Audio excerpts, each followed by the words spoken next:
ठाणे खाडी किनारा मार्गावरून महायुतीत खडाजंगी झाली। ठाण्यातल्या खाडी किनारा प्रकल्पावरून महायुतीतच वादांची मालिका पाहायला मिळाली। तत्कालीन मुख्यमंत्री एकनाथ शिंदेंच्या काळामध्ये मंजुरी दिलेल्या प्रकल्पावरून भाजप आणि विरोधी पक्षाच्या आमदारांकडून प्रश्नांची सरबत्ती करण्यात आली। खाडी किनारा प्रकल्पाच्या कामाची चौकशी व्हावी, भाजप आमदारांच्या मागणीला विरोधकांचं देखील समर्थन पाहायला मिळालं। अधिवेशन काळात बैठक घेण्याचे विधान परिषद सभापतींनी आश्वासन दिले।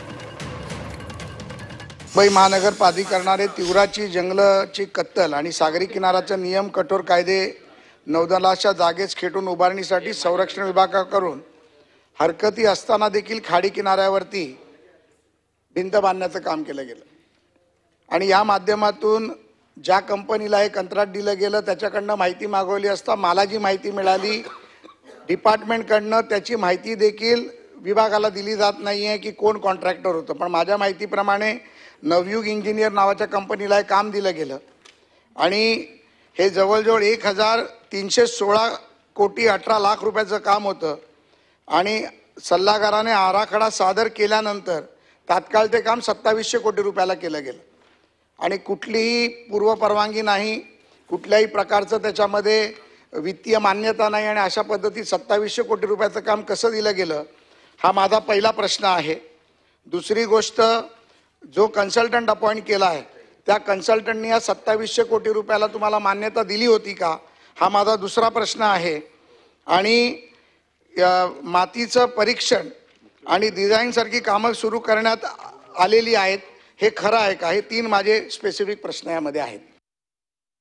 सभापती महोदय, या कामाला खरं तर ठाण्याला घोडबंदर रोडला होणारा प्रचंड ट्रॅफिक जाम त्याच्यामुळे हा रस्ता अतिशय महत्त्वाचा आहे, पण या रस्त्याचं महत्त्व समजून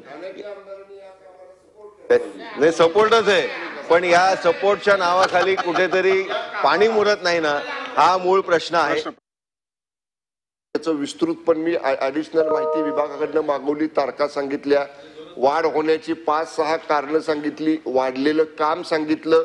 या उपर सुद्धा सन्मान्य सदस्यांचं समाधान होत नाही की ते म्हणतात या सगळ्या आर्थिक आणि प्रशासकीय बाबींना शासकीय